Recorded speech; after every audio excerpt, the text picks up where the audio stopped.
할렐루야. 6월 10일 금요일 새벽 기도를 시작하도록 하겠습니다. 사도신경으로 우리의 신앙을 고백하시겠습니다.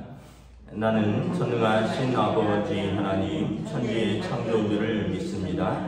나는 그의 유일하신 아들 우리 주 예수 그리스도를 믿습니다. 그는 성령으로 잉태되어 동정녀 마리아에게서 나시고 본디오 빌라도에게 고난을 받아 십자가에 못 박혀 죽으시고 장사된 지 사흘 만에 죽은 자 가운데서 다시 살아나셨으며 하늘에 오르시어 전능하신 아버지 하나님 우편에 앉아 계시다가 거기로부터 살아있는 자와 죽은 자를 심판하러 오십니다. 나는 성령을 믿으며 거룩한 공교회와 성도의 교제와 죄를 용서받는 것과 몸의 부활과 영생을 믿습니다. 아멘. 찬송가 546장 찬양하시겠습니다. 찬송가 546장입니다.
고린도전서 16장 13절부터 마지막 절까지 말씀입니다.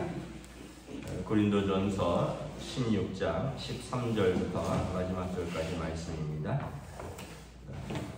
다 찾으신 줄 알고 저 여러분들이 한 절씩 교도하도록 하겠습니다. 고린도전서 16장 13절부터 마지막 절입니다. 깨어 믿음에 굳게 서서 남자답게 강건하라. 너희 공의를 사랑으로 행하라. 형제들아, 스데바나의 집은 곧 아가야의 첫 열매요 또 성도 섬기기로 작정한 줄을 너희가 아는지라. 내가 너희를 권하노니 너희 같은 사람들과 또 함께 일하며 수고하는 모든 사람에게 순종하라. 내가 스데바나와 브드나도와 아가이고가 온 것을 기뻐하노니 그들이 너희의 부족한 것을 채웠음이라. 그들이 나와 너희 마음을 시원하게 하였으니 그러므로 너희는 이런 사람들을 알아주라. 아시아의 교회들이 너에게 문안하고 아굴라와 브리스가와 그 집에 있는 교회가 주 안에서 너에게 간절히 문안하고 모든 형제도 너에게 문안하니 너희는 거룩하게 입맞춤으로 서로 문안하라. 나 바울은 친필로 너희에게 문안하노니 만일 누구든지 주를 사랑하지 아니하면 저주를 받을지어다. 우리 주여 오시옵소서. 주 예수 그리스도의 은혜가 너희와 함께하고 나의 사랑이 그리스도 예수 안에서 우리와 함께 할지어다. 아멘. 할렐루야. 오늘도 새날이 시작되었습니다. 주님 주시는 은혜와 평강이 가득한 복된 날들 되시길 축복합니다. 오늘 이제 고린도 교회에 주는 마지막 결론의 권면과 그리고 이제 안부로 이제 고린도전서를 마무리하고 있습니다. 고린도 교회는 또 은사도 많고 또 믿음도 좋았고 또 열정도 있었는데 또 그러다 보니까 또 어떤 면에서 보면 지나친 열심으로 논쟁도 있었고 또 은사를 자랑거리로 삼기도 했고 그러면서 좀 다툼도 생기기도 하고. 그래서 바울 사도가 고린도 교회에 주는 편지를 통해서 이 문제들에 대해서 답을 주고 또 무엇보다도 교회 안에서 하나님의 사랑으로 행하라 이렇게 말씀하는 거죠. 13절 14절에 보면 깨어 믿음에 굳게 서서 남자답게 강건하라. 너희 모든 일을 사랑으로 행하라. 깨어 믿음에 굳게 서서 남자답게 강건하라. 깨어라 말은 원어적 의미로 정신 바짝 차리라는 의미입니다. 그래서 어떤 현실이 문제가 많고 어려운 일들이 많이 있지만 정신 바짝 차리고 그리고 믿음에 굳게 서서 남자답게. 그래서 남자답게는 어떤 뭐 남녀 차별적인 단어가 아니라 이렇게 힘있게 믿음으로 이겨나가라 이런 말씀을 하는 겁니다. 우리가 살면서 여러 가지 뭐 어려움도 있고 문제들도 있잖아요. 근데 우리가 깨어있지 않으면 어떤 문제에 함몰되기가 쉽습니다. 상황과 문제가 크지만 우리가 깨어있으면, 우리가 정신 바짝 차리면 어쨌든 그 문제를 헤쳐나갈 수가 있습니다.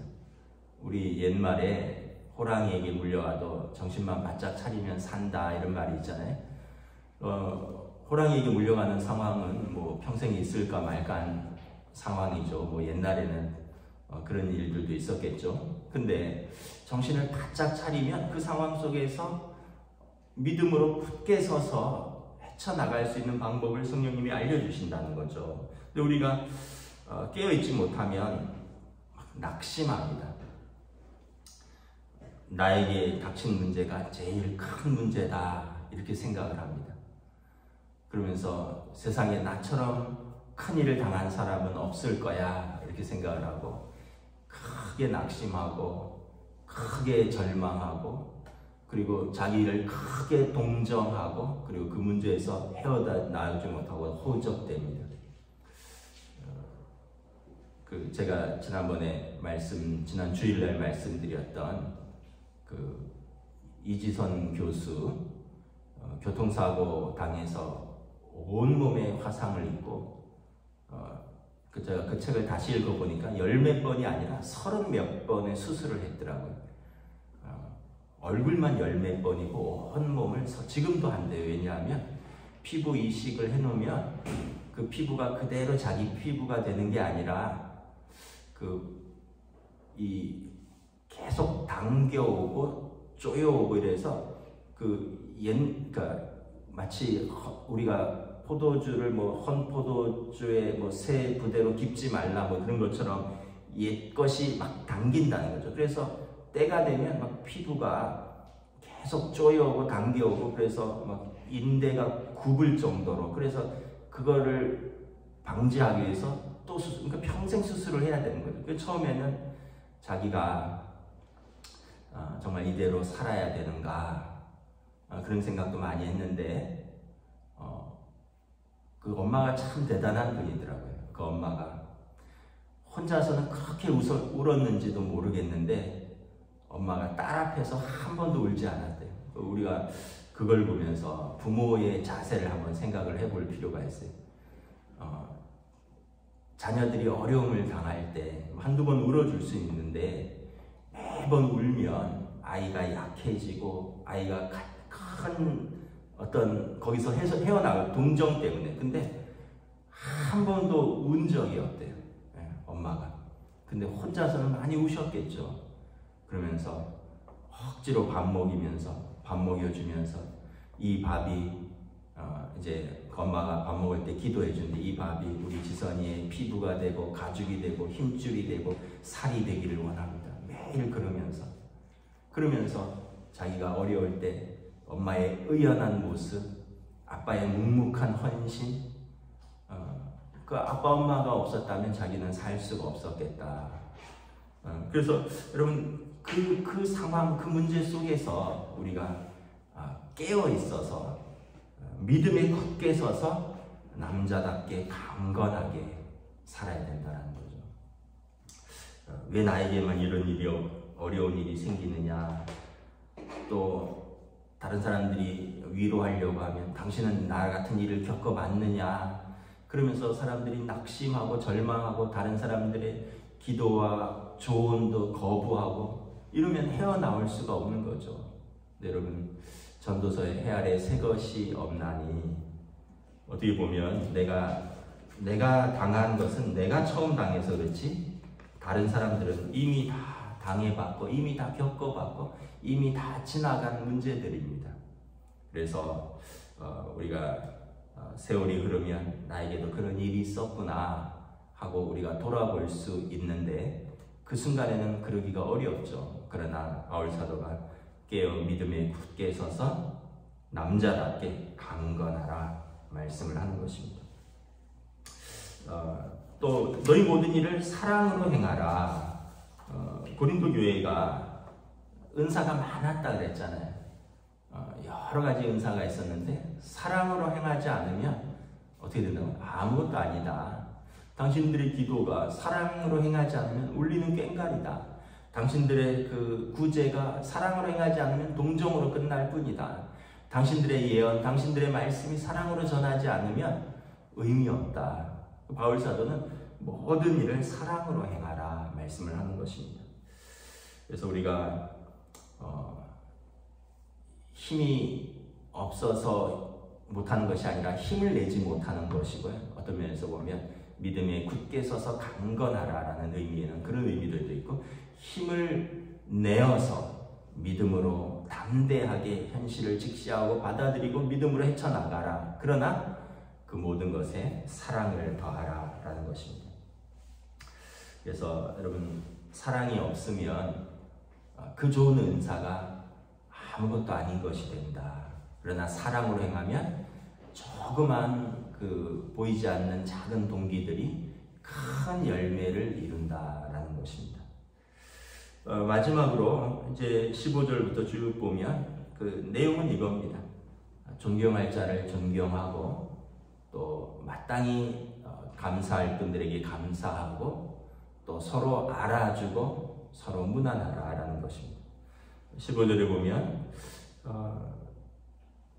형제들아 스데바나의 집은 곧 아가야의 첫 열매로 또 성도 섬기기로 작정한 줄을 너희가 아는지라. 그래서 아마 고린도 교회를 처음 개척할 때 스데바나의 가정이 제일 먼저 전도된 가정인 것 같습니다. 그래서 고린도 교회의 첫 번째 성도가 스데바나 집인데, 이 스데바나 집은 그 이후로 바울 사도와 함께 전도되고 또 교회가 세워지고 이러는데 성도 섬기기로 작정한 사람이다라는 겁니다. 참 이렇게 작정하기가 굉장히 어렵죠. 우리가 뭐 건강을 작정하고 돈 벌기를 작정하고 놀기를 작정하고 뭐 좀 건설적으로 하면 술 끊기를 작정하고 금연을 작정하고 뭐 이런 건 들어봤는데 성도 섬기기를 작정한 사람, 이게 참 고린도 교회의 귀한 성도라는 것이죠. 그래서 그런 분들에게 16절에 그렇게 수고하는 사람들에게 순종하라. 그리고 또 스데보나와 부드나도와 아가이고가 온 것을 기뻐하노니 그들이 너희가 부족한 것을 채웠습니다. 그들이 나와 너희 마음을 시원하게 하였으니. 이분들은 바울 사도뿐만 아니라 고린도 교회 성도들을 시원하게 만든 사람이다라는 것입니다. 성경에 보면 그 더운 여름날 냉수같이 시원하게 하는 사람이 있고, 그럼 우리가 그 사람만 보면 답답한 사람이 있고, 저와 여러분이 어떤 사람이 되어야 될까요?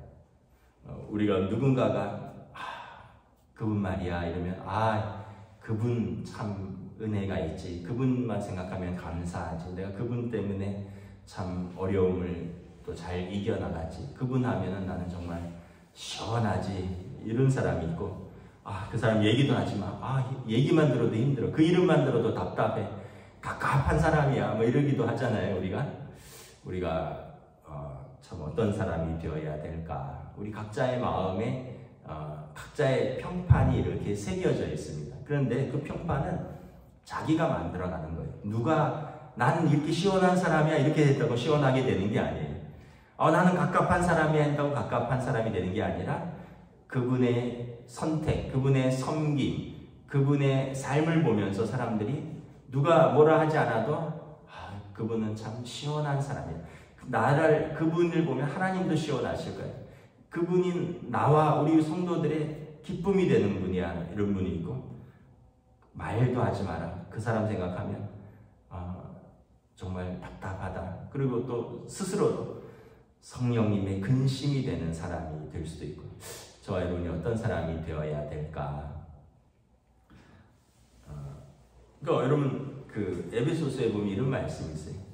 우리가 성도의 입에 합당한 말씀이 있고 합당치 않은 말씀이 있다는 거예요.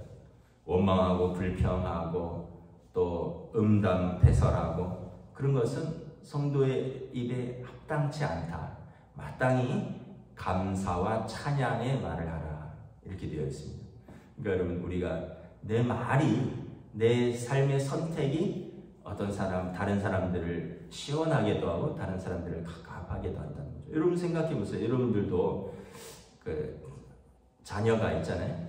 만약에 우리 아이가 맨날 저한테 와서 징징댄다고 해보세요. 아빠 오늘은 시험이 어려워서 엉엉엉, 아빠 오늘은 친구가 괴롭혀서 엉엉엉, 아빠 오늘은 학교가 가기 싫어 엉엉엉. 그럼 얘 왜 이러냐. 처음에는 위로도 해주고 또 격려도 해주고, 근데 삶의 태도와 자세가 계속 그런다면 뭐 자식이니까 어쩔 수 없지만 어떻게 참 답답한 애다. 이건 부모 자식 간에도 어쩔 수 없어요. 부부 간에도 마찬가지고. 여러분, 하나님 앞에서도 저는 또 그렇게 생각할 것 같아요. 하나님 아버지께서 우리의 모든 허물을 받아주시고 우리 모두를 품어주시지만 뭐 기도했다고만 하면 감사는 하나도 없고 믿음의 고백은 하나도 없고 맨날 주시 없어서 엉엉거리고 그냥 구질구질하고. 여러분, 뭐가 있어서 없어서가 아니라 제가 볼 때는 우리의 삶의 자세와 좀 태도가 좀 믿음으로 굳게 서서 남자답게 강건하고, 때로는 어려움이 있어도 내가 하나님 의지하고 믿음으로 돌파하고 또 자원해서 한번 섬겨보고, 마땅히 어려움이 있지만 먼저 한번 또 솔선수범해보고, 그러면서 어떤 면에서 보면 우리의 삶의 자세와 태도가 결정되지 않을까. 맨날 이렇게 뒤에 물러서 있고 맨날 누구 따라가다가 좋은 것 같으면 얼른 붙잡고 싫은 것 같으면 싹 빠지고, 이런 것들은 사회생활에서도 어떻게 보면 인정받지 못하는 일군일 것입니다. 근데 바울 사도가 오늘 몇 분을 언급하면서 이분들은 나와 너희 마음을 시원하게 하였다. 그러므로 너희는 이런 사람들을 알아주라. 또 중요한 것은 서로 이렇게 알아주는 겁니다. 하나님이 다 아시지만 또 사람의 인정도 필요한 거죠. 잘했으면 잘했다고, 고마우면 고맙다고 이렇게 표현을 할 줄 알아야죠. 여러분 그 부부간도 마찬가지고 부모 자식 간에도 고맙습니다, 고마워요 뭐 이런 표현이 있어야 되는데, 또 성도들 간에서도 또 이렇게 우리가 서로 은혜를 주고 또 사랑을 받고 이럴 때 감사하고 또 알아주는 것이 필요하다는 것입니다. 19절부터 쭉 보면 이제 바울 사도가 아시아의 교회들이 너희에게 문안하고 아굴라와 브리스가와 그 집에 있는 교회가 주 안에서 너희에게 간절히 문안하고, 아굴라와 브리스길라 집사님은 바울 사도와 함께 고린도에서 교회를 개척했었습니다. 그리고 바울 사도가 에베소로 옮길 때 브리스길라와 아굴라 부부도 같이 에베소로 옮겼습니다. 그러니까 이 부부는 정말 헌신된 부부죠. 고린도에서 자기 집을 같이 쓰면서 텐트 치는 것을, 텐트 장막 깁는 것을 같이 일하면서 고린도 교회를 개척했고, 바울 사도가 사역지를 옮기니까 같이 에베소로 대륙을 건너가는 겁니다. 그리스에서 터키 쪽으로 옮겨갔을 뿐만 아니라, 그리고 거기서 아볼로 목사님을 또 파송하는데 이 부부가 일조를 합니다. 그러니까 거의 목회자 이상의 집사님 부부인 거죠. 이 부부가 주 안에서 너에게 간절히 문안하고 고린도 교회를 세우는데 아주 지대한 공을 세웠던 아굴라 브리스길라 집사님 부부가 여러분들에게 문안합니다. 그리고 아시아에 있는 교회들이 고린도 교회에게 문안합니다. 여러분들은 서로 거룩하게 입맞춤으로 서로 문안하십시오. 나 바울은 친필로 여러분에게 문안합니다. 그러면서 22절에 좀 세게 말하죠. 만일 누구든지 주를 사랑하지 아니하면 저주를 받을지어다. 우리 주여 오시옵소서. 그러니까 주님만 사랑하라 얘기. 바울 사도는 주님만 사랑하라. 현대사회는 자기를 사랑하고 돈을 사랑하는 시대인데, 우리는 성도는 주님만 사랑하라. 주님이 우리 모든 것을 돌보신다. 아멘 우리 주여 오시옵소서. 초대교회 인사입니다. 아멘 우리 주여 오시옵소서. 마라나타. 바울 사도는 정말 그런 마음으로 사는 것 같아요. 이 저녁에 주님이 불러가시면 감사합니다. 이 아침에 주님이 불러가시면 감사합니다. 주님 언제든지 오시옵소서. 이렇게 준비되어 있었던 분이라는 거죠. 주 예수의 그리스도의 은혜가 너희와 함께하고 나의 사랑이 그리스도 예수 안에서 너희 무리와 함께 할지어다. 축복하며 마치는 거죠. 예수님의 은혜와 또 나의 사랑과 그리스도 예수 안에서의 사랑으로 너희 무리 가운데 있을지어다. 이것이 여러분 교회 공동체를 향한 바울 사도의 축복인 것입니다. 저와 여러분들에게도 또 이 은혜와 이 사랑이 가득하기를, 또 우리도 여러분 모든 일에 깨어서 믿음에 굳게 서서 남자답게 행하고 모든 일을 사랑으로 감당하며 서로에게 사랑으로 문안하는 귀한 믿음의 공동체 되기를 주님의 이름으로 축복합니다. 아멘. 기도하겠습니다. 하나님 은혜를 감사합니다. 공동체란 무엇인가? 정말 스스로를 또 들여서 다른 사람들을 풍성하게 하며 섬기며 무엇보다 믿음으로 함께 세워져가는 공동체가 교회인 것을 믿습니다. 오늘 고린도 교회에 대한 축복, 사랑, 그들에 대한 기도, 그들에 대한 권면, 이것을 바라보면서 바울 사도가 얼마나 고린도 교회를 사랑했는지를 보여주고, 또 얼마나 고린도 교회가 바로 믿음에 서서 강건하게 성숙하게 세워져 가기를 기도했는지 우리가 알 수 있습니다. 우리 교회도 이러한 교회가 될 수 있기를 원합니다. 우리가 서로가 서로에 대해서 서로 섬기기를 작정하고, 서로가 서로에 대해서 시원한 사람이 되고, 서로가 서로를 알아주고 또 문안하며 서로를 향하여 기도와 사랑으로 섬기는 귀한 우리 교회로, 또 우리 성도들로 주님 인도하여 주시옵소서. 감사를 드리오며 우리 주 예수 그리스도 이름으로 기도드리옵나이다. 아멘. 하늘에 계신 우리 아버지의 이름을 거룩하게 하시며 아버지의 나라가 오게 하시며 아버지의 뜻이 하늘에서와 같이 땅에서도 이루어지게 하소서. 오늘 우리에게 용할 양식을 주시고 우리가 우리에게 잘못한 사람을 용서하여 준 것 같이 우리 죄를 용서하여 주시고 우리를 시험에 빠지지 않게 하시고 악에서 구하소서. 나라와 권능과 영광이 영원히 아버지의 것입니다. 아멘.